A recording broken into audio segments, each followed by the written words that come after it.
Be warned. This is a morality tale of food snobbery and copy culture, served up with lashings of lovely Shakespeare, lightly dusted with socialist ideology, and finished off with an infusion of poetic justice.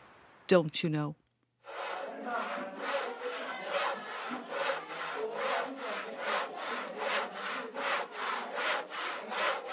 What the hell are you doing? Do you want to end up in the A&E with your finger in a bag of ice? Haven't I drummed the safety rules into your numbskulls? Fingers, fingers, fingers. To be minded at all costs. Sorry, Mr. Dowling. I know I need 10 fingers if I want to try it. And that even hairdressers need 10 fingers. I know a trade will set me up for life, Mr. Dowling. And the girls be queuing up to marry me when I'm qualified. Ah, we are such stuff as dreams are made on. And our little life is rounded with a sleep. The Tempest. Act 4, Scene 1, don't you know? If I don't get an apprenticeship, I could play Hamlet. Listen to this, Mr. Dowling. There is nothing either good or bad, but thinking makes it so. I want to be an actor, Mr. Dowling. I know all the fellas laugh at me, but I'll be the one laughing when I'm playing Hamlet in the Abbey Theatre. Me head isn't in the clouds, Mr. Dowling. I'm just not cut out to work with wood or metal. My craft is words. Does that make me a failure? Have more than thou showest. Speak less than thou knowest. Oh. King Lear, Act 1, Scene 4, don't you know? I know I spend far too much time in the library, but it's the only place I can read Shakespeare in peace and quiet. Wait till you hear me Henry V. Once more unto the breach, dear friends, once more, or close the wall up with our English dead. I'm not weird, Mr. Dowling. I just have an artistic temperament. I'm not being cheeky, Mr. Dowling. Me head hasn't been turned by Conor Cruise O'Brien. Don't even know who he is. To sleep, perchance to dream. Aye, there's the rub. Hamlet, Act 3, Scene 1, don't you know? These kids haven't a hope in 1980s Ireland. You'll be here till kingdom come, waiting for those to cook, young lady. God help the family who end up depending on you to feed them. I didn't know you had to cut up the potatoes before you put them in the oil to make chips, Mrs. Boylan. I've only ever got chips in the chipper. I never saw them being made. I know that cooking is a very useful skill, Mrs. Boylan, but I want to play Lady Macbeth and Cordelia. I can do strident and gentle. Are you sure you don't want to hear one of my Cordelia speeches? I yet beseech your majesty, if for I want that glib and oily art. I do know what it means. Mammy nearly died when my school report said I was verbally precocious.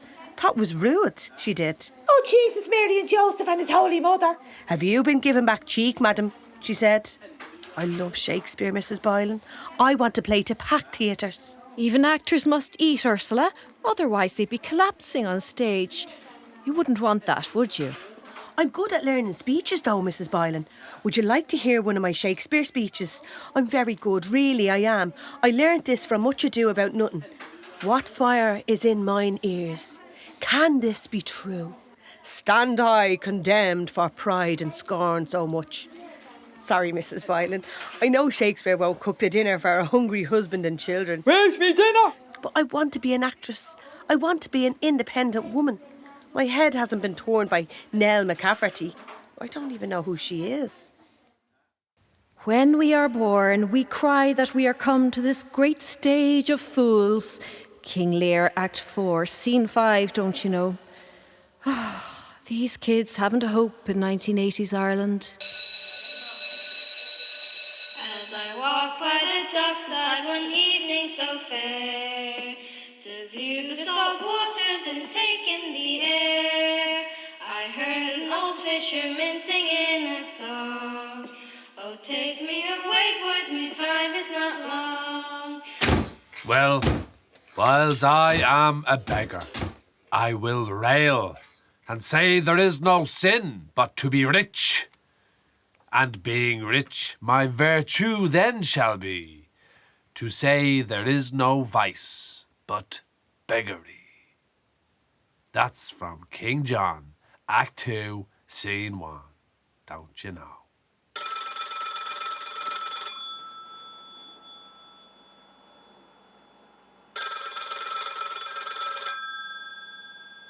How's it going, Jack?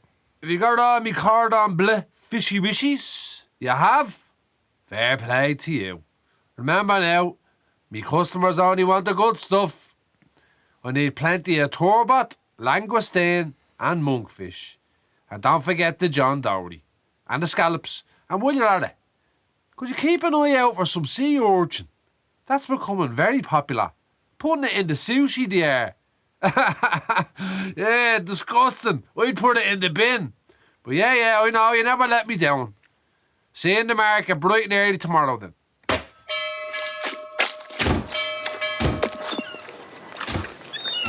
Just tell me, old shipmates, I'm taking a trip, mates, and I'll see you someday on Fiddler's Green.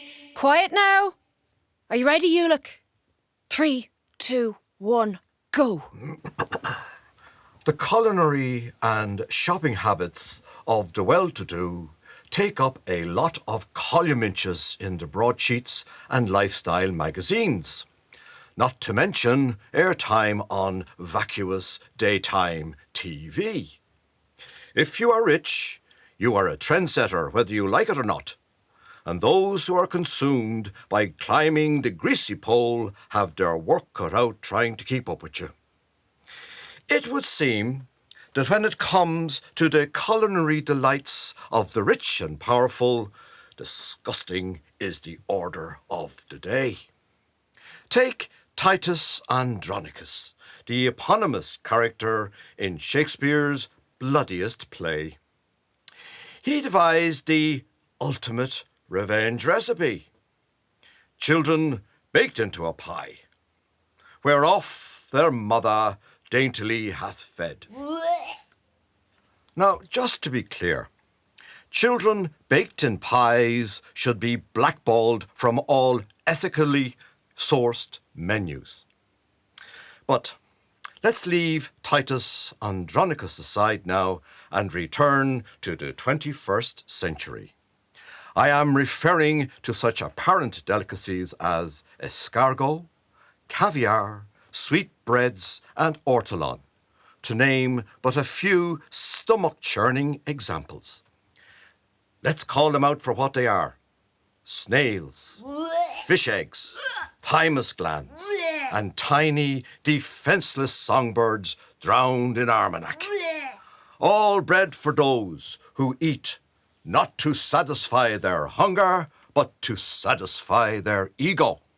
Our own esteemed former Taoiseach, Charles J. Haughey, indulged in the gastronomical atrocity of consuming whole ortolan with French President Mitterrand back in the Camelot days of the early 1980s. Camelot for Haughey, that was. We were all tightening our belts. Always a stickler for decorum, Haughey covered his head according to French custom with a napkin, to hide his shame while consuming the unfortunate songbird. Bitter entrails, splintery bones and chewy beak. Or maybe it was to prevent bloody splatters on his Charvet shirt. Who knows? You'll be doubtless relieved to learn that this foodie-faddy obscenity has since been banned in the European Union. I digress. Let me introduce you to a particularly ugly member of the First Estate on the fish menu.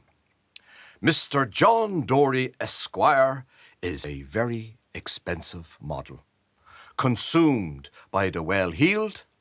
Its flat, olive yellow body has what some silly people believe to be an evil eye to ward off danger and confuse predators. The price alone would ward off any shopper with a whit of common sense.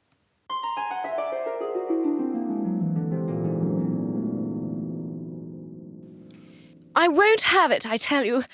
These insults are tantamount to treason. How dare the rabble refer to me in those demeaning terms? Now, allow me to introduce you to Ray. Yes, just plain old Ray.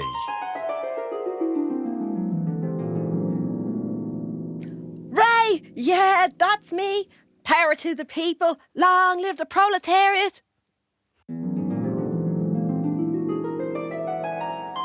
God! What the fuck? Piss off! It's not even Halloween. Somebody get that idiot in the fish costume out of here. Why aren't you and Boylan reporting on the real fishy news? And again. 3, 2, 1. As I was saying, while Ray is not exactly cheap as chips, it is what you might say a more homely fish, consumed by those whose bank balance does not extend to 6 digits left of the decimal point. Ray will not be served at ambassadorial or golf club dinners, political soirees in a Marion hotel, or in the rented castles of visiting Hollywood actors. So, my esteemed audience, this is a tale of swanky fish and humble fish, a tale full of sound and fury, a tale played out in the seaside village of Dalkey, Dublin's toffiest neighbourhood. Sorry, Howth, Sutton and Malahide. Sincere apologies to Killiney, Monkstown and Blackrock. And being set in Dalkey, it requires more than your average banter. It needs a dash of Shakespeare to raise it to the lofty heights expected by the upper middle classes. Welcome to Fishmongers to the Stars, Dalkey.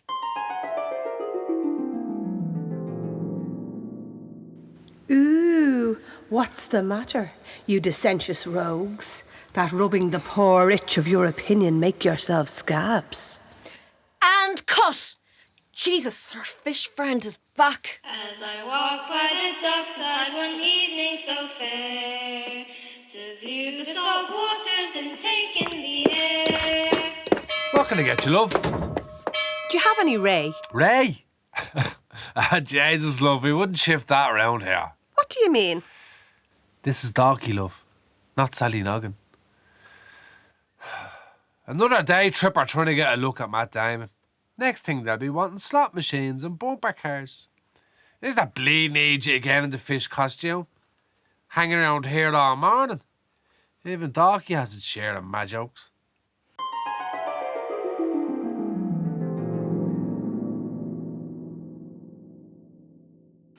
Ray here. So apparently I'm too lowbrow for Dalkey. Well, of all the bleeding nerve. If I won the Booker Prize, they'd be tripping over themselves to buy me book at the Dalkey Book Festival, handing me Mont Blanc pens to sign it to Penelope, Orlando and Giselle.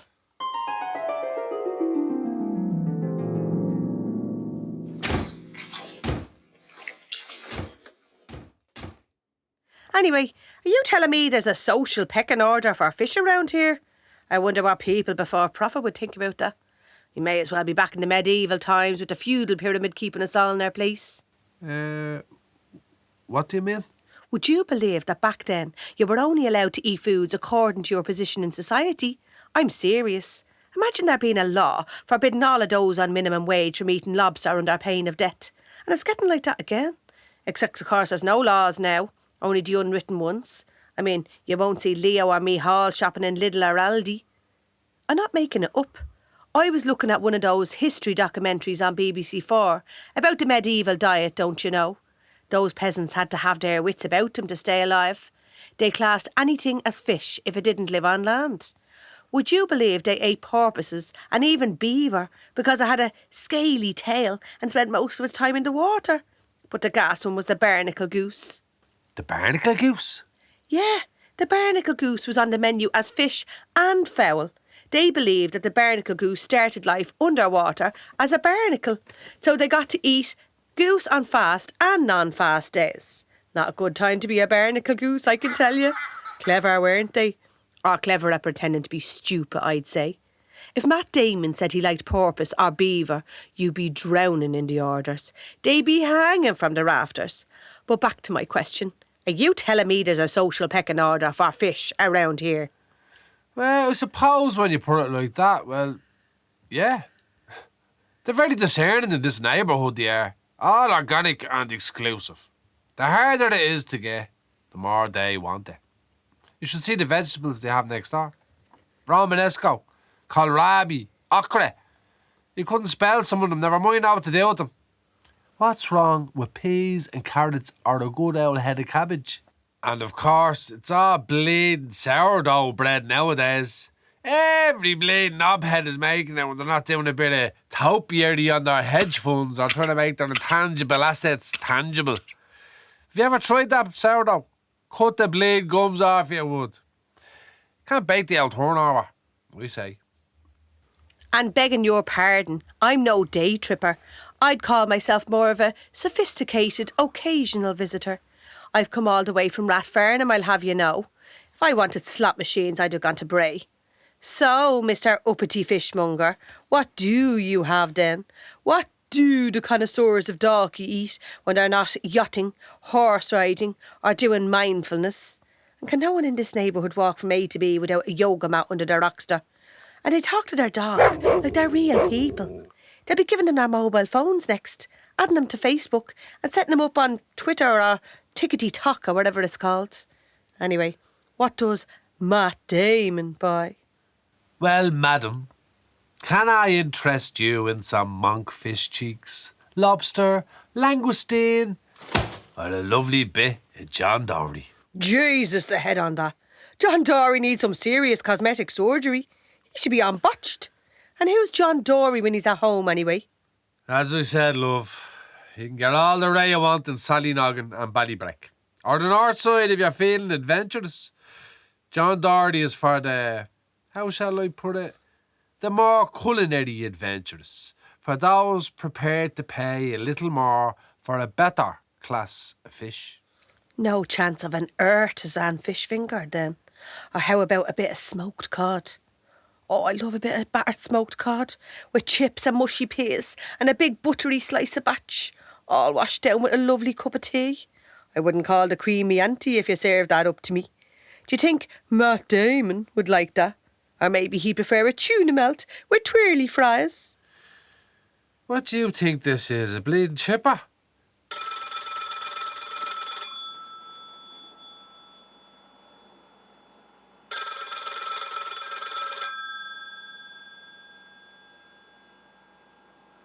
Oh, hello, Mr. Damon. How's the film coming along? Oh, that's good. Can't be easy remembering all those lines. How can I help you today? A party? For the crew and cast, is it? I'm sure we have everything you could want. 1 crate of langoustine, 4 lobsters and 8 John Dory. They'll be delivered on ice at 7 p.m. sharp tomorrow evening. It's a pleasure, Mr. Damon. No bother at all, Mr. Damon. Goodbye, Mr. Damon. Oh. Matt it is. Goodbye, Matt. Ooh, it's Matt now, is it? Next thing you'll be starring alongside of him in one of those Bourne movies. Although you look more like a crowd-seeing man to me. Or better still, a dead crowd-seeing man. Lying there among the rubble covered in fake blood. Suppose it takes some talent, though, to look very dead. Anyway, that ugly John Dory gets around, doesn't he? Wonder what I'd have to do to get an invite to that party. Maybe you could put me on ice too and deliver me tomorrow. 7 p.m, is it? That gives me plenty of time to get me hair and nails done and get myself one of those fake tans. I might even get me eyebrows threaded. Although, it sounds very painful, doesn't it? Of course, you men would never have to think about anything like that. I often thought I'd like to get into the acting game. I loved being in the old school plays. Mr. Dowling, the metalwork teacher, said I'd great promise, great potential. With all the leading roles, you know, Hamlet, the Scottish play, King Lear. But come here to me. Were you ever handsome enough to play Romeo? Would I have given up the name of Capulet for you and become Mrs. Montague? Anyway, where in the name of Jesus did you go to school? The Royal Academy of Dramatic Arts? Or RADA, as it's known by the aficionados? Ah, but sure, what's in a name? Romeo, doff thy name, and for thy name, which is no part of thee, take all myself. Well, a hell of a lot of plays and sonnets have been written since you're eligible to play Julia. There'll be no Romeos running to your window going into raptures about your flawless beauty. See how she leans her cheek upon her hand. Oh, that I were a glove upon that hand, that I might touch that cheek. It's a gauntlet I'd be wearing if I was Romeo to your Julia. Thou knowest the mask of night is on my face. A feeble excuse. Anyway, by the time I left school, my head was full of Shakespeare and he wasn't getting me any job offers. Still, you can't beat a bit of the old Shakespeare. Comes in handy here as well. They like nothing better than to be swapping quotes while I'm filleting the John Dory. Is this a dagger I see before me? So you have to humour them. It's all good for business. Jesus, are they fish guts? You did that on purpose. Swapping blood splatters more like. Out, damn spot, out, I say. You're not the only one who can quote the Scottish play. Feck's sake, look at me coat. You'll be getting the dry cleaning bill for that. And furthermore, I have seen better faces in my time than stands alone on any shoulder that I see before me at this instant. That's from King Lear, don't you know? You're now Greta Garbo yourself. Scratching could not make it worse, such a face as yours. That's from Much Ado About Nothing, don't you know? So King Lear could take a run and jump. Could I come near your beauty with my nails, I'd set my 10 commandments in your face. That's from Henry VI Part 2, I'll have you know. Anyway, you're very quick to take offence. It was Mr. John Dory to whom I was referring. But sure, there were no fancy drama schools in my day. It was work or the dole. So there I was in the hungry 80s with me head full of these and those and dire warnings and trumpets were in and alarms were out, searching through the job ads in the Evening Herald, wondering what the hell lino-type machine operators were. Trainee fishmonger was better than the dole and the butter vouchers. And that's how I got this job. Smart young school leaver wanted, friendly, polite and neat, to train in a high-class fishmonger. It was the nearest I was going to get to wielding a sword. I will not fight with a pole like a northern man. I'll slash. I'll do it by the sword. Love's labour's lost, I'll have you now. The old dramatic experience came in handy at the interview, though, with me not having the foggiest about fish. A case then of, if I prove honey-mouthed, let my tongue blister. That's from The Winter's Tale, don't you know? Did you have to stop at the chemist on the way home for a tube of Bonjela? You insinuating that I'm a spoofer? Not everyone could employ their finely honed acting skills to get a job in 1980s Ireland. Didn't do badly either. So look at me now, selling high-class fish to high-class customers in a beautifully appointed property, as the auctioneers would say. So, madam, more of your conversation would infect my brain. That's from Alannah, don't you know? Very touchy, aren't you? They weren't looking for a sense of humour in that Evening Herald job ad, were they? That Coriol Anus was a miserable git, and his mother Volumnia was a weapon. I was wondering though, did they ask for a good sense of smell in that job ad? You wouldn't, as you'd say yourself, shift rotten fish around here. I wasn't bad at the old acting in school myself, as it happens. Mrs. Boylan, the domestic science teacher, said she never saw a student with more artistic temperament and stage presence than yours truly. My Lady Macbeth was chilling, she said. My Ophelia was cathartic, and my Juliet was heart-renderingly exquisite. Oh, swear not by the moon, the inconstant moon. Of course, I'm too old for all that now. The worst thing I ever did was that bloody bank exam. Next thing I knew, I was standing behind a counter in a green pinafore, emptying coppers from kids' money boxes, wearing my rictus smile and telling them what great little savers they were. Ah, me heart is bleeding for you. Shh! The Bard of Avon is speaking to me. What's he saying? The quality of mercy is not strained. It droppeth as the gentle rain from heaven upon the place beneath. It is twice blessed. It blessed her that gives and her that takes. Yeah, the merchant of Venice. Do you think I'm feckin' tick? The Bard of Avon is not exclusive to your big hairy ear. 'Tis mightiest in the mightiest. Mercy, that is. It becomes the throned monarch better than his crown. Of course, the only crown that you'll ever know is the bit of hair that'll surround your baldy head. I can see you've started tinning already. You'll end up looking like one of those medieval monks. Anyway, as I was saying before your bleeding heart interruption, there I was in your friendly neighbourhood branch, depositing blood-stained notes from butchers and fishmongers. Out, damned spot. Out, I say. God, you're so predictable. Or should I say, redundant. I was a model employee, though, like... Like the painting of sorrow, a face without the heart. That's from Hamlet, don't you know? Actually, I didn't know that. Can you remember who said it? Or do you need to look it up quickly there in your well-thumbed copy of Shakespeare for idiots? Go on, tell us what happens next. Wherefore was I to this keen mockery born, when at your hands did I deserve this scorn? As you'll already know, of course, we moved on to A Midsummer's Night's Dream, don't you know?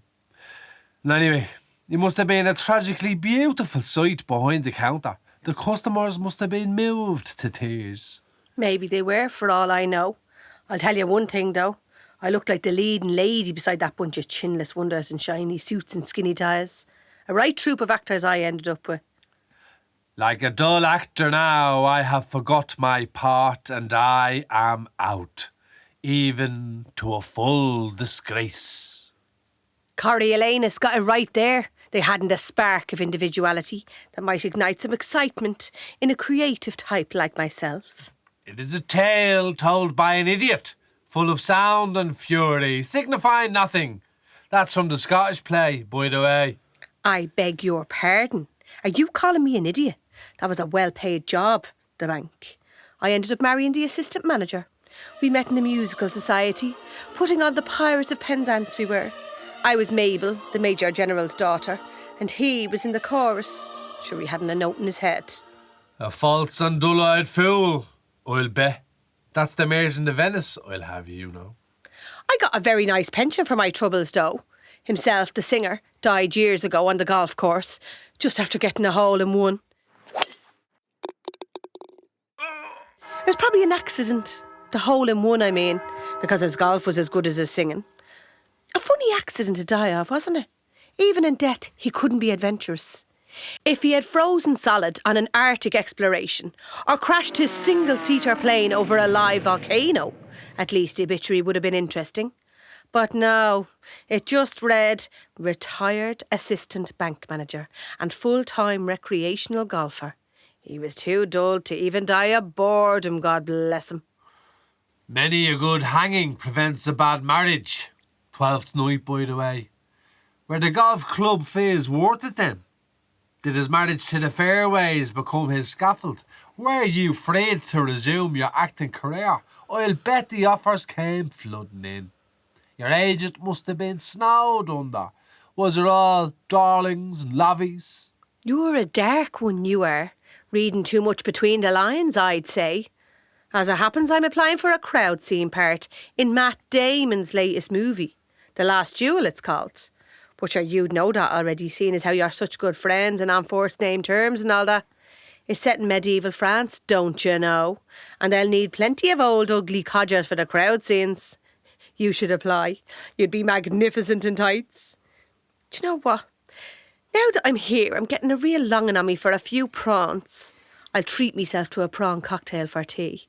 You can't be too good to yourself when you get to a certain age, I say. What age might that be? You look too old for 55. I'll get some prawns in the back. Too old for 55 indeed. He's not getting away with that. He should be at home searching his family tree for famous actors. He might find a court idiot if he goes back far enough.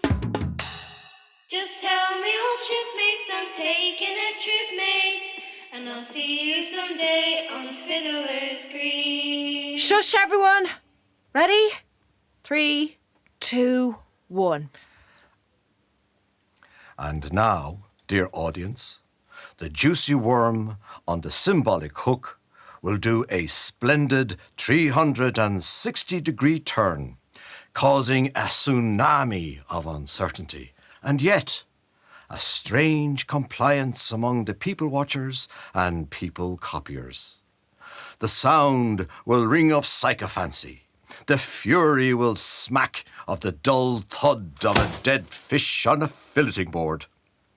Tangled in a net of confusion, the social fabric will be upended, and the chattering classes will be compelled to reimagine their notion of fine dining. A man may fish with the worm that had eat of a king, and eat of the fish that had fed of that worm. That's from Hamlet, don't you know? And finish. Coffee time. We'll meet back here at 3. As I walked by the dockside one evening so fair, to view the salt waters and take in the air, I heard an old fisherman singing a song. I'll show him. This is my chance to teach Mr. Fishmonger to the stairs a lesson in acting.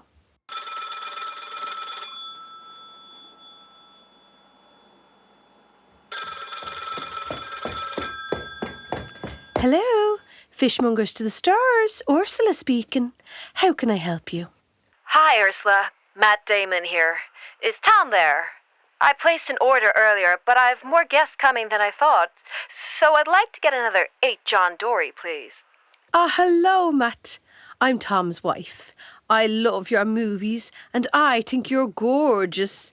Anyway, I'm sorry to say we are fresh out of John Dory. We just sold the last 3 to Damo.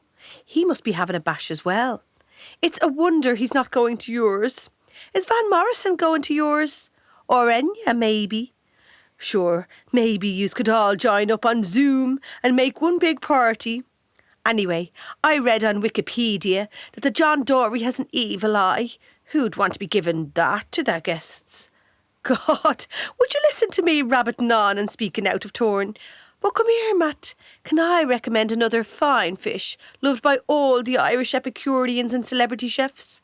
I think that your discerning guests would appreciate its delicate flavour. Thanks for the culinary advice, Ursula. I always like to experiment on the guests before I try new things. Hey, you're not called after Ursula the Sea Witch, are you? Only kidding. So what's this fish loved by all the Irish Epicureans called then? Sure, I know you're only messing, Matt. It's called Ray. Why don't you ring Tom back in about 15 minutes? He's out in deliveries, probably giving the last of the John Dory to Bono, I'd say. I hope that you and Bono don't have a falling out over a few silly old John Dory. And remember, Matt, the fish I'm recommending is called Ray. I won't forget, Ursula. Tom's a lucky man. It's been real nice talking to you. And thanks for not putting an evil spell on me. It's an honour, Matt. I hope that you and all the family are having a lovely pandemic in Dalkey. And I hope that that big house isn't too draughty. Now don't forget to ask for Ray. Sea witch indeed. Evil spells, I ask you. How many more insults can a girl take in one day? I'll show them all. Delusional fishmonger wannabe actors and Hollywood blockbuster actors. Misery acquaints a man with strange bedfellows. The Tempest, Act 2, Scene 2. Don't you know? Here are your prawns. Do you want some Mary Rose sauce to go with them? Or will you be deep frying them in batter and drowning them in tomato ketchup? You think you're so sophisticated, selling fish to movie stars in Dalkey. It's far from John Dory you are reared. I'd say you're more of a Rayman, truth be known. What do I owe you? That would be €18, please. Daylight robbery.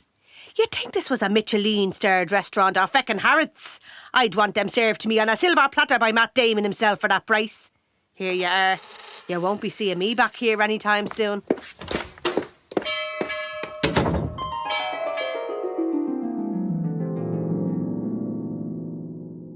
Aren't you open yet, Tom? I rather hope the oysters haven't run out. Oysters?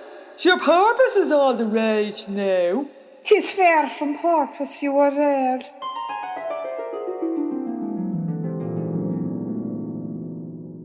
Just tell me, old shipmates, I'm taking a trip, mates, and I'll see you someday on Fiddler's Green.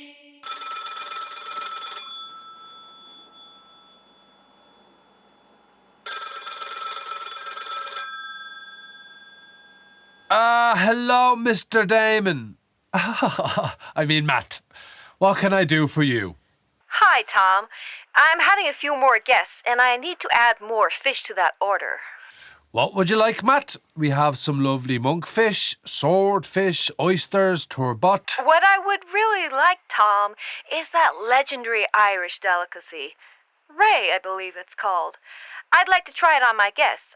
I think they'd appreciate a local speciality. In fact, give me all the Ray you have. Of course, Matt. And an excellent choice, if I may say so. I'll add that to your order. Thanks, Tom. Always glad to support national treasures. My chef is already creating Ray recipes. He'll put Ray on the culinary world map. He's tweeting all his buddies in LA about it. I hope it doesn't run out like John Dory. That'd be a real shame.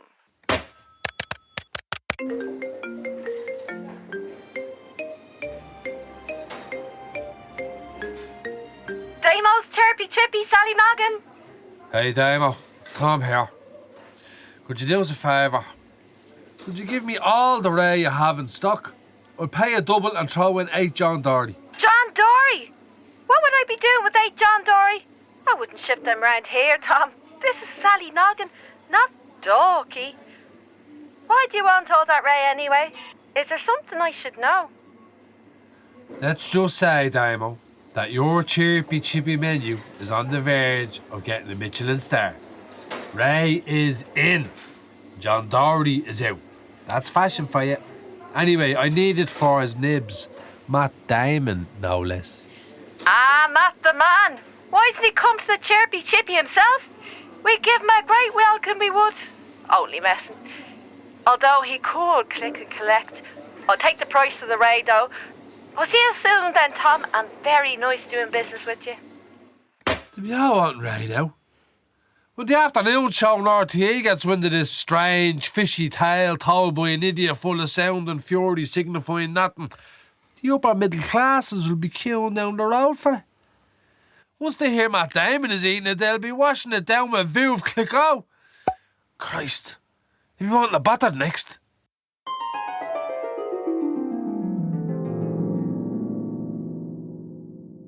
Well, haven't I swum up the social pecking order? So much easier than a salmon swimming up a waterfall. It doesn't seem quite fair. Anyway, do you like my new Dalkey accent? And I didn't even have to win the Booker Prize. I just had to be adored by somebody famous. This should get a few likes and retweets. Michelin star awarded to @Damo Chirpy Chipper. Well done to Damo from Matt. #Killer Ray Zombie Movie. #John Dory. #Beaver. #Porpoise. #Barnacle Goose. #Sea Urchin. #Michelin Star. #Posh People. Avalanche of orders expected from @Bono, @Enya, @Christyberg, @The Edge, @Van Morrison, @Elon Musk, plus colour feature in Food and Wine magazine.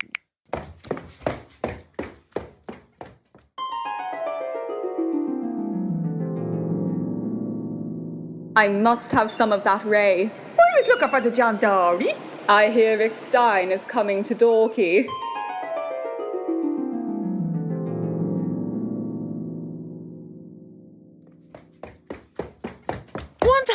likes, 700 retweets, and 3,000 new followers. As I walked by the dockside one evening so fair, to view the salt waters and take in the air. Make way, make way. I'm not skipping the queue. Big order from Matt Damon coming through. He gave me this list with his very own hand. His Wi-Fi's down. Lucky I was just passing his gate. No trouble at all, Matt, I said. I'm just nipping down to the Fishmongers to the Stairs anyway. Those prawns were lovely, Tom. How come there's such a long queue today? No offence, but I never saw queues to get in here before. Did you see that all the recipes in Saturday's Irish Times have Ray in them? But you'd be too busy to read it with all those customers. I wonder why that is. Darina and Rachel Allen are co-writing a book of Ray recipes. Kevin Dundon and Paul Rankin are designing fusion recipes for Ray and John Dory, like some class of a half-baked social experiment. Nevin Maguire is putting Ray in desserts, and Mary Berry is adding it to sponge cakes. Donald Skean is lepping around with excitement over the possibilities of Ray, and word has even gotten out to Rick Stein. Next thing, he'll be landing in Dalkey with a BBC camera crew to make a new fish series. That is, if finger-licking Nigella doesn't get here before him. Oh, there's nothing like a stupid fad among the gentry to cause a flurry among the bourgeoisie. I think they call that the domino effect, don't they? The Dumbo effect, more likely. You don't know the half of it. I can't keep the upper middle classes in rain now that Matt Damon is eating it. It's getting out of control. And then there's the proper wealthy. Look at this, would you? I'm out the door with celebrity orders. It's like the Sunday Times rich list. Bono, The Edge, Van Morrison, Enya, Krista Bleen, Borg, for Christ's sake. And what have they all got in common besides being fabulously wealthy and successful? They all want feckin' Ray for their dinner. And if human consumption wasn't enough, now they're even giving it to their purebred cats, ugly little hairless geezers. I'm feeding the insatiable appetite of a bourgeois monster, and it's self-replicating and mutating. It's like a horror movie. There won't be a Ray left in the Irish Sea. Really? Sounds like a perfect movie for your buddy Matt Damon. Looks like another chance for you to play a dead person. You could be the one who couldn't crawl away quickly enough from the giant killer Ray, taking revenge on the fleeing hordes of bourgeois fine diners who'll be turned into zombies at one bite. As my old friend Lady Macbeth would say, you'll have to screw your courage to the sticking place. Anyway, I was never one to follow the crowd. I thought I'd be a bit more adventurous today and try some of that John Dory. John Dory? Jesus, love. You wouldn't shift that around here. What do you mean? This is Darky, love, not Sally Noggin.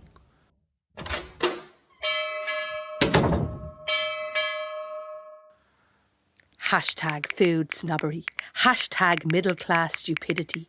Hashtag copy culture. One may smile and be a villain. That's from Hamlet. Don't you know? Just tell me, old shipmates, I'm taking a trip, mates, and I'll see you someday on Fiddler's Green. Final piece. Ready? Quiet, everyone. 3, 2, 1. Let it be known to all the world. Ray is a fine fish, beloved by the great unwashed. Now that the well-washed people of Dalkey have discovered the glory of Ray, there will never again be a posh child washed in the split-level, 3-story Victorian house. Be not afraid of greatness. Some are born great, some achieve greatness, and some, like the humble Ray, have greatness thrust upon them. 12th Night, Act 2, Scene 2, don't you know? Our pretentious, aquatic abomination, John Dory, is now rejected by the well-heeled and by the workers. John Dory may as well jump back into the Irish Sea or join the Irish Navy, who will put manners on him. Sea urchin, Beaver and porpoise are riding the waves now, but none of them will have their march on Ray. A proud member of the Third Estate. Long live the working person's fish, the Ray. And long may the Ray be clothed in the golden coat of batter, glistening in chipper oil. We have heard that our American friends call this fish skate. Honestly, we can't be doing with that. Trust them to lower the tone. Skate in a single, it just doesn't have the same ring, does it? Ray it is, and Ray it always will be. And to any Americans listening, call it anything else at your peril. We don't want your fancy ways around here. This is Ulick McConkey, bringing you the real news on our own favourite Irish broadcasting service, IBS. Geez, these beaver burgers are great.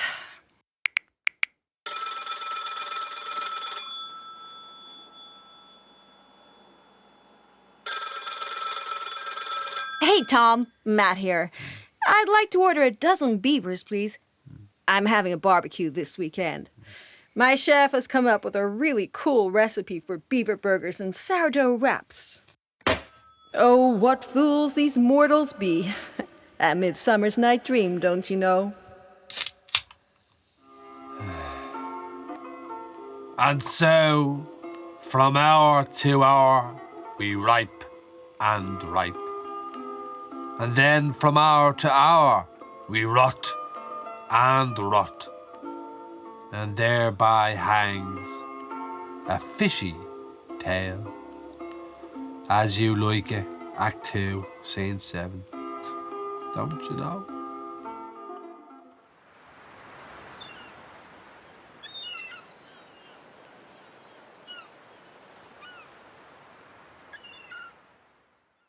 And now, dear listeners, we hope you do not succumb to foodie-faddy fashions. Food is not a fashion accessory, it is a right. Food is for feeding people, not setting trends. Food should not be publicised and eulogised like high fashion and fancy cars. And those of you silly enough to buy into the vapidity of copy culture, get out quick before you end up in the poorhouse. Don't say we didn't warn you. As I walked by the dockside one evening so fair, to view the salt waters and take The cast of upstarts, social influencers and social commentators in Fishy Tale are, in order of appearance, Jimmy O'Connell playing Mr. Dowling and news reporter. This is Ulick McConkey bringing you the real news. Alan O'Brien playing schoolboy Tom and fishmonger Tom. The Bard of Avon is speaking to me. What's he saying? Niamh Large playing Mrs. Boylan, audio assistant John Dory, Ray and Matt Damon. Oh, I had a fabulous time, darling. Tara Power playing schoolgirl Ursula and customer Ursula. See which indeed. Evil spells, I ask you. How many more insults can a girl take in one day? The director who knocked this production into shape is Brendan Laird. My real name's John Dory, don't you know? The very patient Declan McGlade managed recording and worked on special sound effects, ably assisted by Oisín White of Edmund Rice College, Blanchardstown. The ethereal rendition of Fiddler's Green was performed by Alannah White and Ysobel Castanada, also from Edmund Rice College. A Fishy Tale of Sound and Fury was written by Berni Dwan, majorly influenced by one Mr. Shakespeare, don't you know? A Fishy Tale of Sound and Fury was funded by Comisiún na Man, Sound and Vision.